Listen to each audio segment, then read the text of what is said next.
Aquí estamos en la 38ª sesión del Consejo de Derechos Humanos de las Naciones Unidas, donde hemos participado junto con una delegación saharaui de territorios ocupados, de los campamentos saharauis. Esta delegación, que se compone de miembros de la sociedad civil saharaui, hemos trabajado para reflejar bien la situación de derechos humanos en el Sáhara Occidental, pero también se ha puesto hincapié en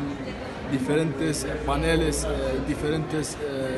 charlas sobre la explotación ilegal de los recursos naturales del Sáhara Occidental, que Marruecos está llevando a cabo de manera sistemática desde el principio de la ocupación de Marruecos al Sáhara Occidental. Por lo tanto, hemos hablado también de la última sentencia del Tribunal de Justicia de la Unión Europea del 27 de febrero de 2018 y cómo la Comisión Europea está intentando saltar y maniobrar sobre esta clara sentencia que excluye al Sáhara Occidental de cualquier acuerdo de pesca entre Marruecos y la Unión Europea.